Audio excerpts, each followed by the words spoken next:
subtrocantéricas y de la diáfisis. Eran como más de 70 diapositivas las que incluían fracturas supracondilias, así que vamos a ver si las ponemos con fracturas alrededor de la rodilla o la damos la semana que viene en algún huequito que haya, pues si no demasiado largo para esta hora.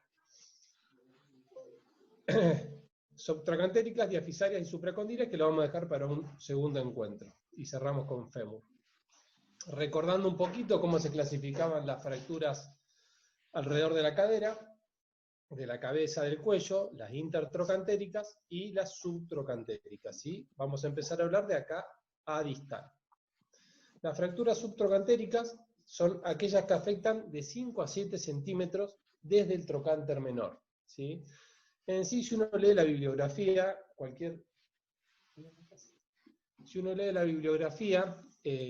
cualquiera que lea, las fracturas subtrocantéricas las presentan como las más complejas del fémur. ¿Por qué? Porque no solamente comprometen la región subtrocantérica, sino que suelen extenderse hacia el cuello femoral, hacia la región trocantérica, o descargar la línea de fractura hacia el fémur distal. En sí corresponde aproximadamente un 25% de las fracturas del fémur y tiene una distribución que se puede llamar bimodal. En los pacientes ancianos son fracturas que pueden ocurrir en traumatismos de baja energía, por la debilidad ósea, mientras que en pacientes jóvenes están íntimamente relacionadas con traumas de alta energía. Hay que tener en cuenta también que es una zona frecuente de metástasis y estaríamos en presencia de fracturas patológicas.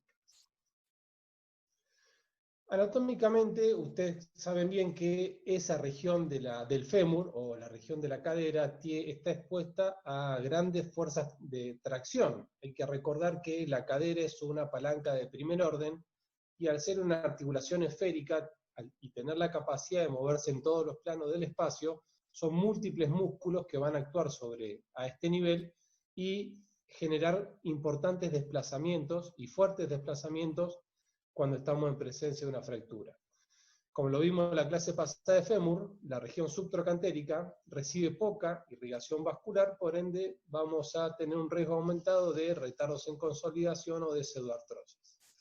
Esos retardos en la consolidación, si no elegimos el implante adecuado, si recurrimos a una mala técnica, aplicamos una mala técnica, estamos expuestos a fallos en la osteosíntesis o fallos en nuestro tratamiento.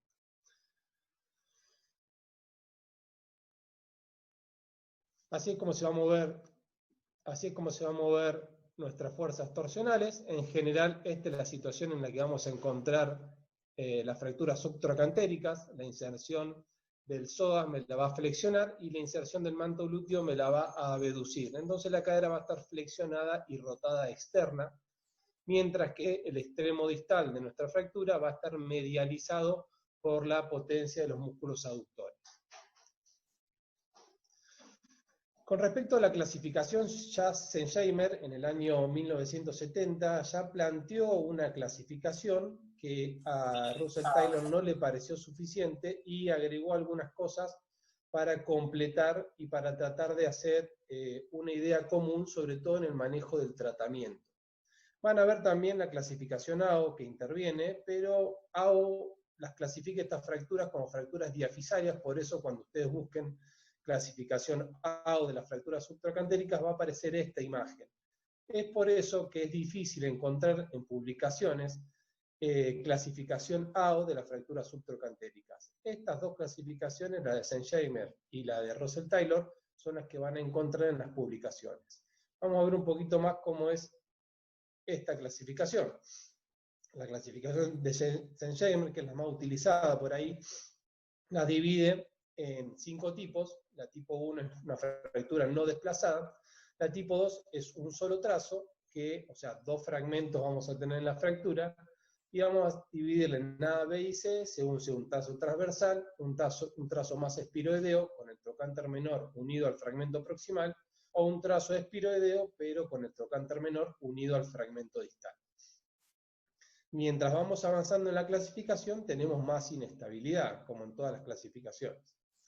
El tipo 3 ya es a 3 partes, hay un tercer fragmento grande, un tipo A con el trocánter menor no unido al fragmento proximal, y las tipo B con el trocánter menor unido al fragmento proximal.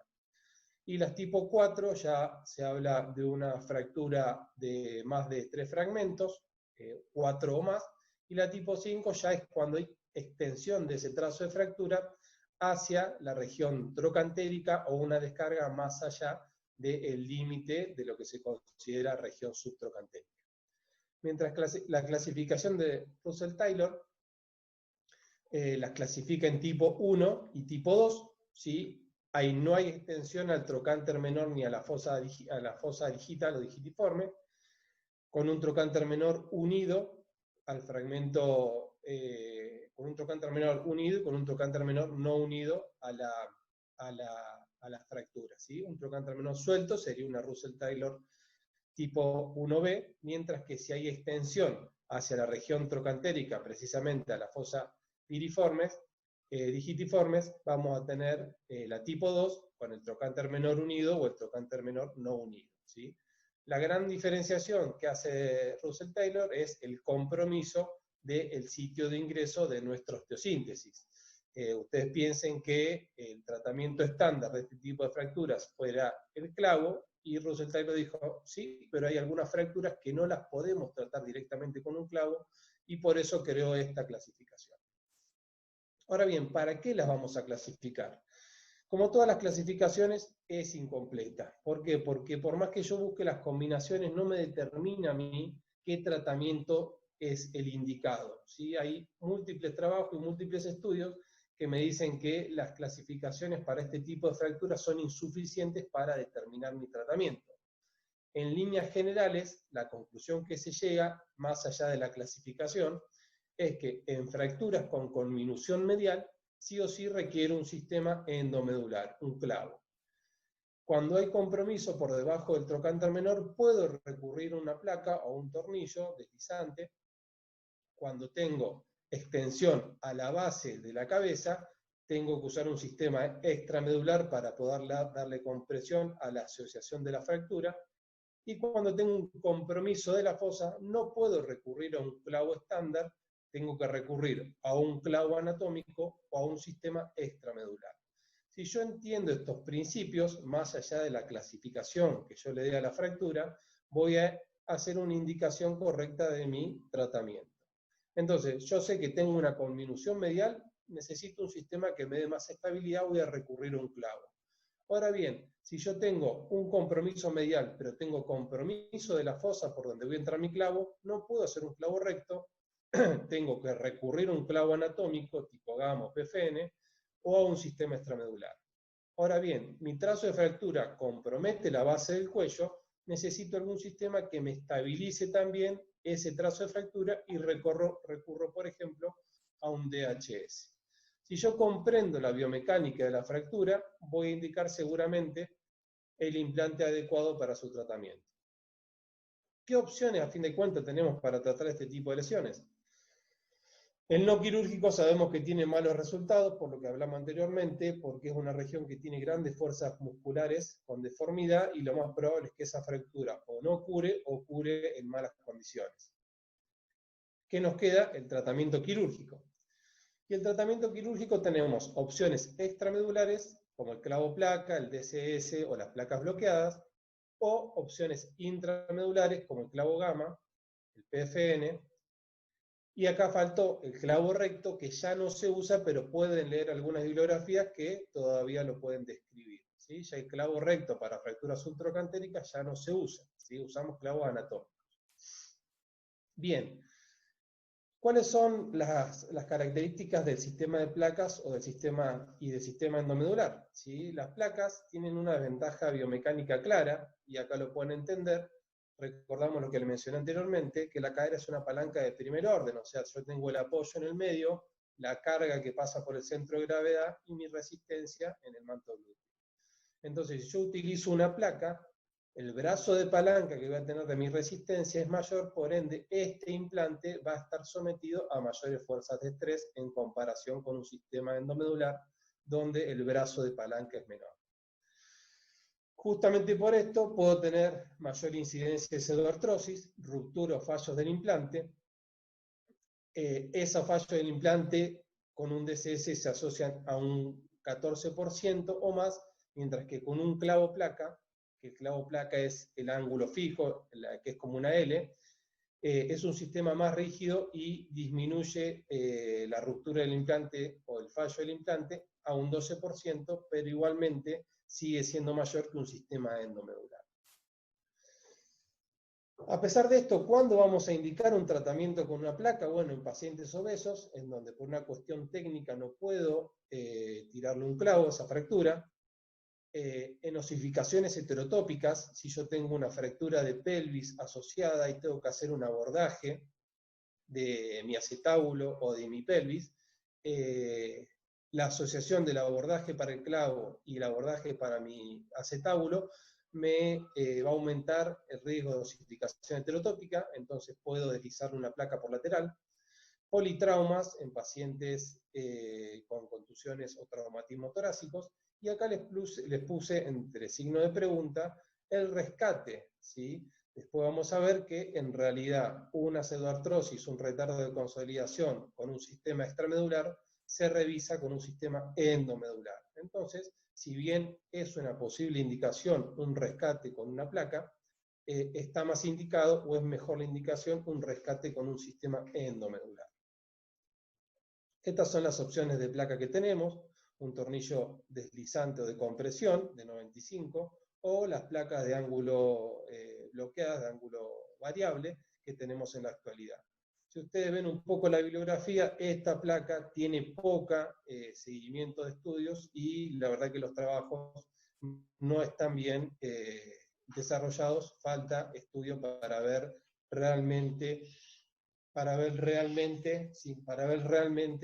los resultados que tiene este sistema. Ahora bien, los clavos, sin lugar a dudas, es el gold estándar para el tratamiento de este tipo de fracturas. Recordamos la ventaja biomecánica que tiene mediante la disminución del brazo de palanca. Hay menor desperiodización, respeta el hematoma fracturario. Tenemos el beneficio del fresado, que va depositando hueso mientras vamos fresando, y nos permite hacer una carga precoz en algunos tipos de fractura, cosa que no nos permite la placa. Sin embargo, estos sistemas también fallan. Hay una descripción de un 3 a 8% de falla en la consolidación, pero estaría más relacionado con una técnica quirúrgica errónea más que con la falla del material. Sin lugar a dudas, los sistemas endomedulares son biomecánicamente más adecuados para tratar este tipo de fracturas. ¿Qué clavos tenemos? Bueno, el clavo gamma es el que todos conocen, y la nueva generación, el clavo PFN, con 2 cerrojos aproximal a nivel cefálico, un cerrojo de compresión y un cerrojo antirrotatorio. Ahora bien, ¿qué implante vamos a terminar usando? Bueno, acá yo les puse algunas características que pueden leer en la bibliografía. Los clavos endomedulares está demostrado que tienen menor sangrado, que tienen menor tiempo quirúrgico, pero hay una discusión aún hoy, sobre todo con las placas nuevas, sobre si hay un aumento o no en el índice de infecciones y en el índice de pseudoartrosis. En las publicaciones más viejas, incluso hasta las del 2010, ustedes pueden leer que el clavo era francamente mejor que las placas. Por eso les decía que los estudios que se están haciendo en la actualidad está en discusión este tema de infecciones y de pseudoartrosis, si es real que hay aumento de este tipo de complicaciones con el uso de sistemas extramedulares. Lo que sí no está en discusión, y todos los trabajos coinciden, es que el factor determinante sigue siendo hoy respetar la zona de transferencia de carga, ¿sí? ¿Cuál es esa zona a nivel del fémur? La región posteromedial. Si hay una correcta reducción o alineación de la región posteromedial del fémur, posiblemente el implante que hayamos utilizado va a tener buenos resultados. La reducción de la transferencia de cargas del fémur sigue siendo el factor determinante para la evolución del cuadro. Ahora bien, ¿qué clavo hacemos? Y por esto lo puse a punto de partida, que el José me preguntaba, esto de las generaciones del clavo, que por ahí es difícil de entender, porque a fin de cuentas se llaman todos iguales. La primera generación de clavos para fémur eran clavos rectos que tenían pernos de bloqueo, El Ruiz. Salimos más allá de... Hay un micrófono abierto, me parece. Ya salimos de lo que eran los clavos de Russell, que eran los clavos trebolados con la apertura longitudinal para que haga compresión, y empiezan a considerarse como primera generación los clavos que ya tienen bloqueo. Esos clavos eran rectos y no tenían tornillos de bloqueo, sino que tenían pernos de bloqueo. La segunda generación empieza a sumarse la angulación proximal, la angulación anatómica, y ahí aparece el tornillo cefálico. ¿Qué es el gamma? ¿Sí? El gamma 1 que aparece es esto, un clavo con una desviación anatómica proximal y un tornillo de mayor diámetro cefálico. El gamma 3, que es la tercera generación de clavos, mejoran la rosca para que tenga más toma a nivel cefálico, y mejoran y optimizan el sistema de compresión del clavo. Y finalmente tenemos los de cuarta generación, que son los que estamos utilizando de tercera y de cuarta generación, que surgió el clavo Trigen, que fue el primero que apareció, después lo copió el PFN, que en realidad lo que hace es dos tornillos cefálicos que mejoran la compresión y mejor control rotacional de nuestra fractura. Entonces, esas son las generaciones de clavo que tenemos. Pasamos de primera generación, que eran pernos, desde segunda generación, que aparece el tornillo cefálico, a los que tenemos hoy, que son tornillos cefálicos con buen anclaje al hueso medular, y los dos tornillos cefálicos para impedir o bloquear las fuerzas rotacionales. Ahora bien, ¿cómo hacemos nuestra reducción de la fractura? Bueno, lo primero que hay que hacer es entender y comprender la personalidad de la fractura, ¿sí? Y la deformidad que sufre mediante la comprensión de las fuerzas torsionales o las fuerzas que actúan en mi fractura, voy a poder hacer una reducción correcta. Una vez que yo valoro la reducción, voy a ver qué necesito o con qué sistema puedo mantener esa reducción o mantener estable esa reducción. Y voy a decidir sobre el implante. En líneas generales dijimos que ante compromiso medial y posterior recurro a un sistema endomedular. Cuando tengo una fractura que no tiene una gran inestabilidad, puedo recurrir a un sistema extramedular. ¿Cuáles son las herramientas que yo voy a tener para hacer mi reducción? Bueno, la mesa de tracción, puedo recurrir a las reducciones percutáneas, reducciones intrafocales, puedo recurrir a un fijador externo, clamp, cerclajes de alambre, cerclajes con cinchos y demás. Una de las opciones que tengo es esto, ¿sí? Recurrir mediante siempre el uso de radioscopía al uso de pinzas.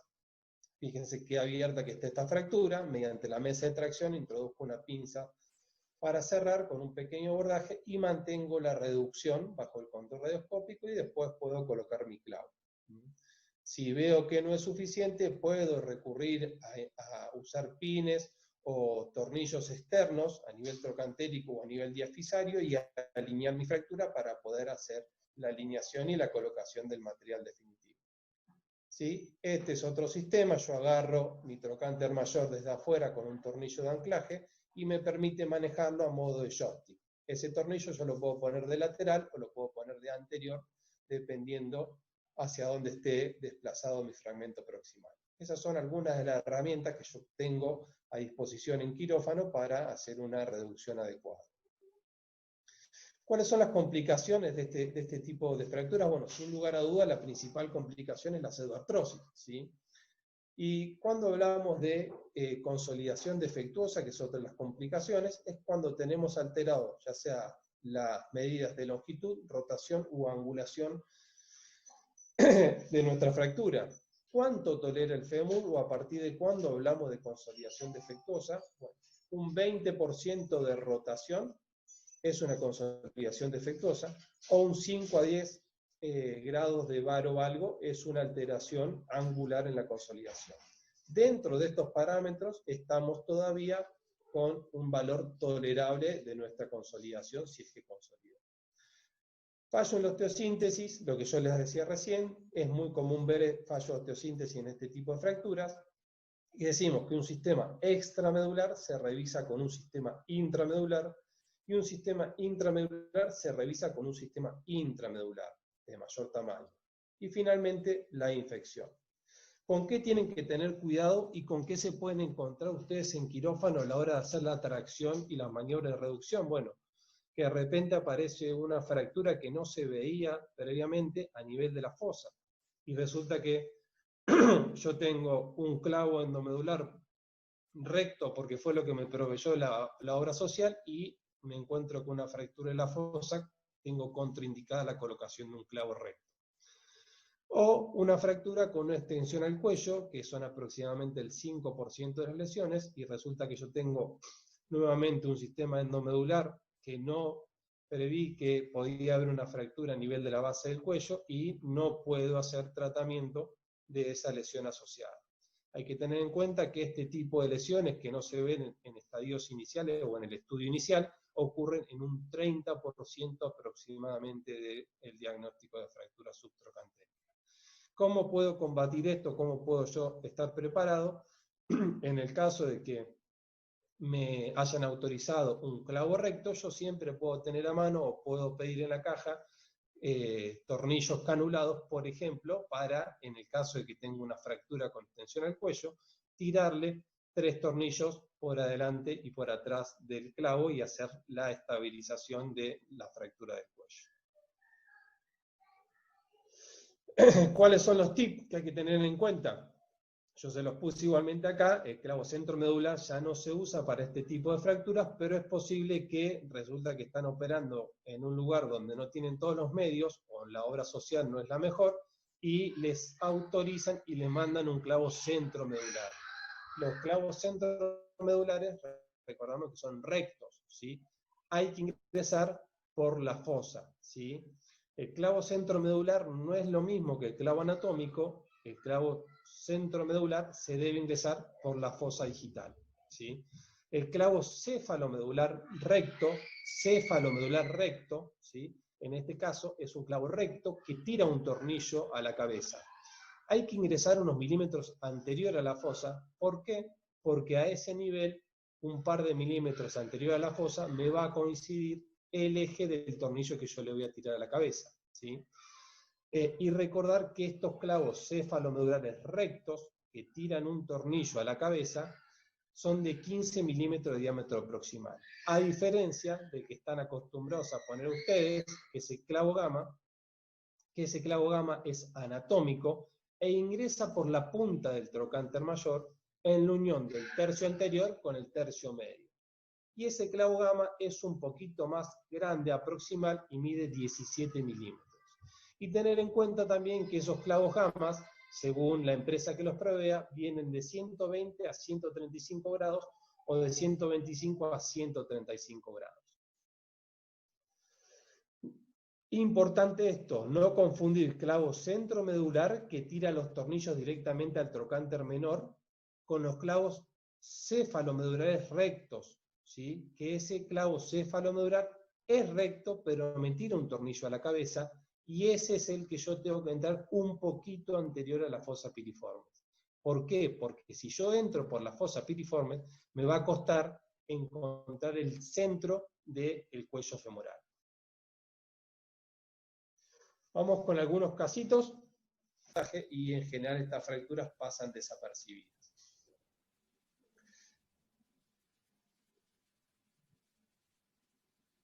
Bien, los signos y síntomas, vamos a tener el gol estándar diagnóstico, es la radiografía de fémur, ¿sí? La panorámica de fémur frente y perfil. Vamos a hacer siempre las radiografías de las articulaciones asociadas de rodilla y cadera, y en el contexto del politrauma, bueno, el protocolo cervical, perfil, tórax y pelvis.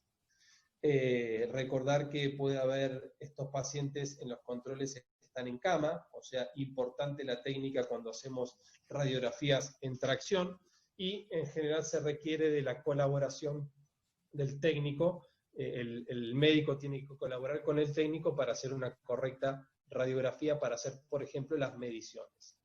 Y es raro lo que hablábamos con el topo, lo que le comentaba al topo antes, es raro la necesidad de mayores estudios en fracturas de tanto subtrocantéricas como de la diáfisis femoral. Ahora sí, la clasificación universal que vamos a tener para este tipo de fractura es la clasificación AO, que ustedes la conocen bien. no tiene otro tipo de clasificaciones, es la que se usa.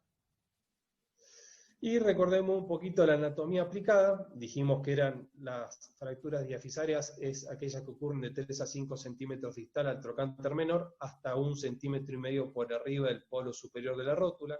Tiene una estructura tubular con una curvatura anterior y medial, con la transferencia de cargas medio-posterior. Tiene inserciones musculares, que es lo que le dan el rico aporte vascular en la línea áspera, que es el borde posterior del fémur. A nivel proximal tenemos las inserciones del manto glúteo, que me van a abducir el fragmento proximal. El músculo psoas, que me va a flexionar el fragmento proximal. Y después los aductores me medializan el fragmento distal y los gemelos me la flexionan. Mientras más distal sea la fractura, más flexionado va a estar el fragmento distal por los gemelos. Mientras más proximal sea la fractura, más en flexión y rotación externa va a estar el fragmento proximal y más aducido el fragmento distal. Tiene múltiples inserciones musculares, por eso la importancia de conocerlas a la hora de intentar la reducción. El tratamiento para este tipo de casos se considera en 3 etapas.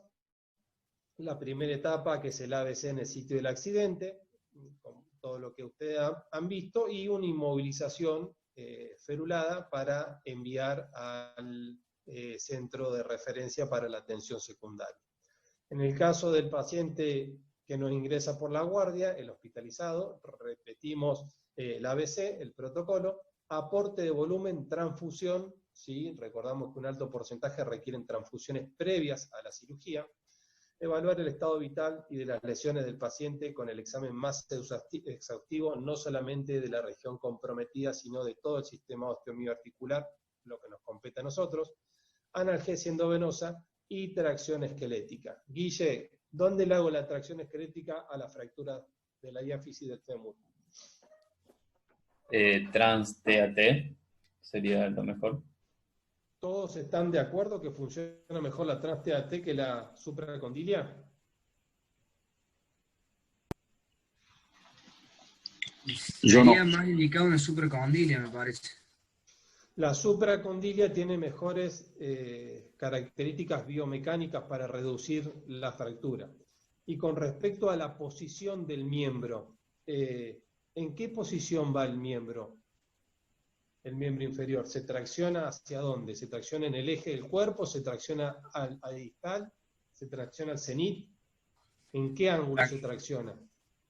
Tracción al cenit sería, si hacemos una supracondilia. O sea, Lo oblicuos. traccionás para arriba. Para arriba y adelante, no a 90 grados, ¿no? 45 grados. Bien, mientras más distal sea la fractura, más abajo tiene que estar el plano de tracción. Mientras más proximal sea la fractura, más inclinado el plano de tracción. Incluso se dice que en las fracturas subtrocantéricas la tracción es 90-90. Flexión de la cadera en 90 grados, contracción al cenit y flexión de la rodilla. Entonces, mientras más proximal es la fractura, más elevado tiene que estar el plano de tracción. Y se recomienda, por una cuestión biomecánica, tracciones a nivel supracondilio. Y la tercera etapa del tratamiento es el definitivo, que en el adulto sin lugar a dudas es quirúrgico, y en los niños podemos hacer tracción y yesos, enclavados flexibles, fijadores externos o placas, o fijación interna, como en el adulto, según la edad y las características morfológicas del niño. ¿Cuál es el objetivo del tratamiento? Bueno, recuperar la longitud, los ángulos y las rotaciones, y esto se resume en alinear las articulaciones próximas, tanto la cadera como la rodilla. ¿Cómo está determinado? Como les dije recién, en menores de 2 años se hace tracción y después un yeso a 90 grados. Mientras más alta la fractura, más flexionada la cadera. Entre los 6 y los 6 años y los 10 años se hace tracción, yeso o cirugía. En los 11 a los 14 años ya comienzan a comportarse como adultos y tenemos la indicación ya de no de los clavos flexibles, lo va a hablar el Mati seguramente, sino de clavos rígidos, como sería el tratamiento de un adulto. Y sin lugar a dudas, la mejor opción de tratamiento que tenemos en el paciente adulto es quirúrgico.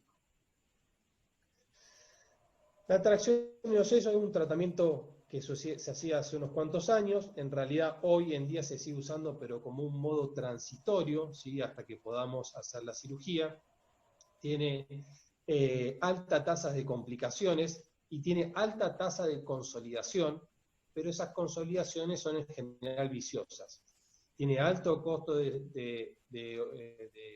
por hospitalizaciones prolongadas. ¿Y cuándo voy a hacer yo una tracción o una inmovilización con yeso? Bueno, cuando no tenga la disponibilidad de implantes, cuando quiera movilizar de una institución a otra a nuestro paciente, cuando alguna indicación puntual que no me deje operarlo, por ejemplo, una infección o una lesión en el sitio de ingreso o en el sitio del abordaje, y en pacientes no operables.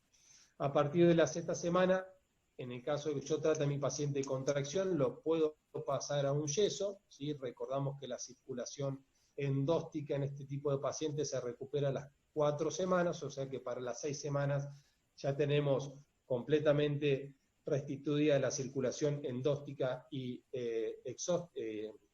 perióstica, y ya tenemos la formación de nuestro callo duro. Y podemos, después de hacer igualmente la tracción o el yeso, sustituir por la fijación interna o hacer nuestro tratamiento definitivo.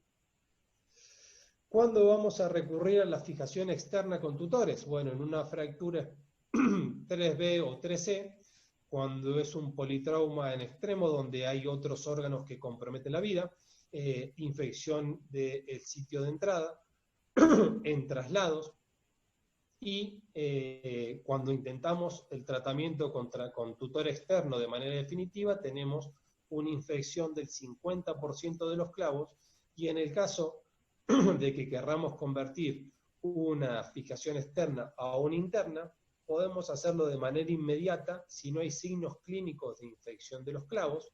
El mandar a cultivo, el cultivar la herida o el recorrido de los pines se sabe que no tiene resultados, que no modifica la evolución, y cuando hay una infección clínica en los clavos, se hace tratamiento con antibiótico específico, y luego de 10 días de asintomático puedo hacer el tratamiento definitivo. Entonces, ¿qué es lo que me va a determinar a mí la conversión inmediata, mediata o tardía al sistema endomedular? La clínica del sitio de ingreso de los pines. ¿Cuándo voy a utilizar? Ahí tenemos el tutor monoplanar externo tipo A. ¿Cuándo voy a usar placas de compresión? Bueno, tienen su indicación, ¿sí? Todos sabemos que el gold estándar de la fractura de los huesos largos, de la diáfisis de los huesos largos, es el clavo, pero hay algunas indicaciones para el uso de placas, como por ejemplo las fracturas diafisarias con extensión metafisaria, fracturas ipsilaterales del cuello, de la cadera o supracondilas, lesión arteria principal, en donde hay que hacer un abordaje para reparar esa arteria. Por ese mismo abordaje colocamos la placa. Cuando el diámetro de la medular del fémur es menor a 9 milímetros, sabemos que no hay clavos para ese diámetro, está contraindicado el uso de un sistema endomedular, salvo que sea un fémur corto y pueda yo usar un clavo de húmero, por ejemplo. Cuando estoy en una institución donde no tengo un soporte de imágenes, como un arco en C, y siempre recordar que en sistemas extramedulares cualquier defecto medial, o sea, de la zona de transferencia de cargas mayor a 1 centímetro, debo rellenarlo con injerto óseo, en general de cresta. ¿Cuáles son los resultados que nos dicen los trabajos con las placas? Una consolidación aproximadamente a las 18 semanas, ¿sí? A los 6 meses, 92% de buenos a excelentes resultados, un 6% de infección, un 9% de revisiones. Las placas que se utilizan son de 4,5, mínimo 8 corticales a cada lado. Siempre considerar el largo de trabajo, carga parcial a partir de la 6ª semana, cuando ya tenemos el callo duro, y la extracción de la placa, en el caso de que moleste, se hace de 1,5 a 2 años posteriores a la intervención. A pesar de que no es el gol estándar el uso de placas, fíjense que hay más de un 90% de buenos a excelentes resultados. Pero si uno lo compara, vamos a hablar, ¿cuáles son las desventajas de la placa? Fíjense el pedazo de abordaje que tiene, aumenta el tiempo quirúrgico, aumenta el trauma operatorio, aumenta el índice de infección, el índice de sobreartrosis, más tiempo de consolidación y podemos evolucionar hacia ruptura del implante. ¿Cuál es la ventaja? Bueno, yo abriendo el foco de fractura puedo hacer una reducción más anatómica, pero ¿esto es mejor? Es lo que les pregunto. Claramente no, si yo lo comparo con el clavo. Si no buscamos una reducción anatómica, sino una reducción funcional. ¿Cuál es la mejor opción? Sin lugar a dudas, el clavo endomedular acerrojado. Fíjense que tiene una consolidación cercana al 100% con una infección menor al 1%. O sea, la placa es buena, pero el clavo es mejor, ¿sí? Está indicado en todas las fracturas que se pueda colocar un clavo. Es el estándar de oro en fracturas diafisarias y tiene un excelente comportamiento biomecánico, ¿sí?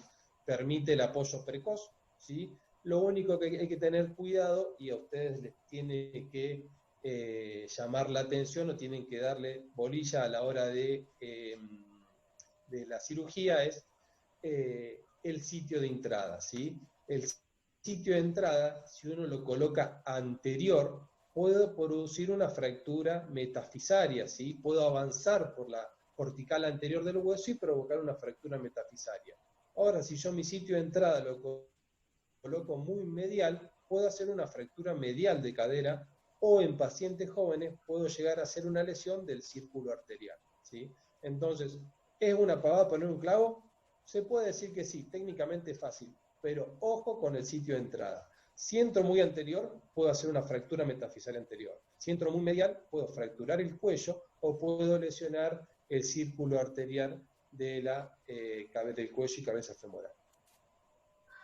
Repetimos la ventaja biomecánica del sistema endomedular del extramedular, ¿sí? Disminuzco la palanca y las fuerzas a las cuales está sometido ese implante. En comparación, fíjense la palanca del sistema endomedular con la palanca del sistema extramedular. Biológico, voy a conservar el foco fracturario, tengo mínima pérdida de sangre, mínima posibilidad de infección, recordamos que es el 1%. Funcionales, tengo movilidad total inmediata, hospitalización breve, incapacidad laboral más corta, todo esto está demostrado. Y biomecánicas, como ya les dije, menos palanca de flexión y de torsión en los clavos endomedulares en comparación con los sistemas extramedulares. Ahora bien, ¿clavo fresado o clavo no fresado? ¿Sí? Esta discusión no sé si la seguirán planteando este año, pero todos los años discuten lo mismo. El clavo no fresado yo creo que ya se ha dejado completamente de lado, ¿sí? Hay una fijación pobre, los implantes son de menor diámetro y producen una estabilidad mecánica. Tenemos los clavos de Ender o los clavos de Rus. Hay una clara inestabilidad rotatoria principalmente, pero también longitudinal, sobre todo en fracturas conminutas. Entonces, no estaría indicado ya el uso de clavos no fresados. ¿Cuál es lo que produce o lo que defienden aquellos que usan clavos no fresados? Hay menor producción de calor, hay menor alteración de la vascularización endostal, hay menor tiempo quirúrgico. Ahora yo les pregunto, ¿es real este beneficio? ¿Sí? Estaría bueno que nos tomemos el tiempo de revisar nuevamente la bibliografía y las revisiones que hay. Yo creo que esto ya no es tan así. Ya está demostrado que se ofrece o no se ofrece, la circulación endostal se recupera a las 4 semanas, la producción de calor no afecta cuando yo utilizo raspas afiladas y la progresión es de 0,5 a 0,5. Y el menor tiempo quirúrgico es real. Si yo hago una buena técnica de un clavo fresado, posiblemente me esté equiparando a el tiempo que tarda en un clavo no fresado.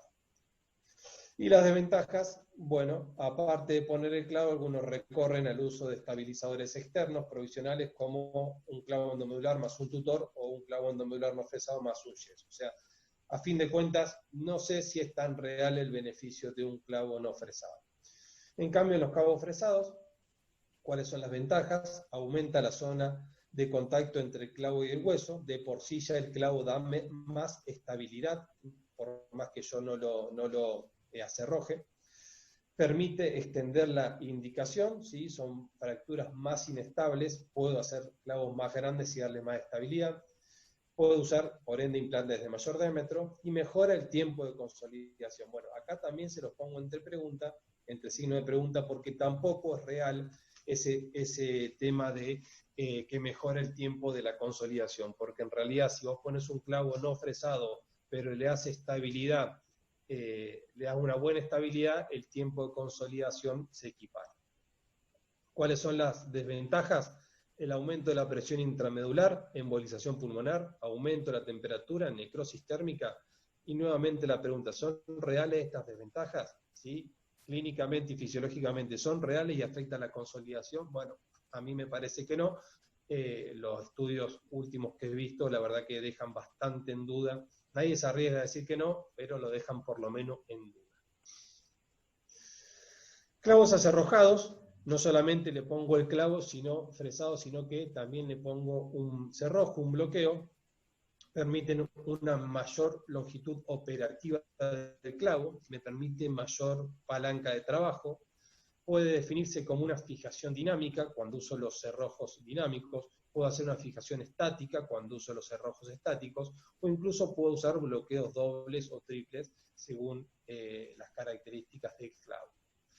Convertir un montaje estático en un dinámico me lo permiten los sistemas acerrojados, y aumenta la fuerza de compresión en el sitio de fractura cuando yo directamente uso los cerrojos dinámicos o cuando le saco el bloqueo y queda solamente estabilizado con el dinámico.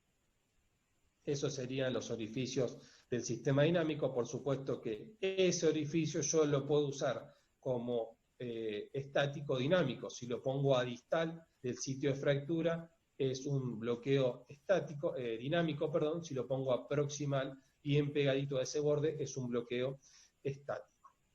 Si yo lo pongo a distal, tengo unos milímetros de compresión del fondo. Si yo uso los dos cerrojos, después de un tiempo veo que no hay cambios suficientes en la consolidación, le saco ese tornillo y lo convierto en dinámico o lo dinamizo. Ahora bien, ¿qué cerrojo ponemos primero? Que es la pregunta que le hago siempre yo a los chicos.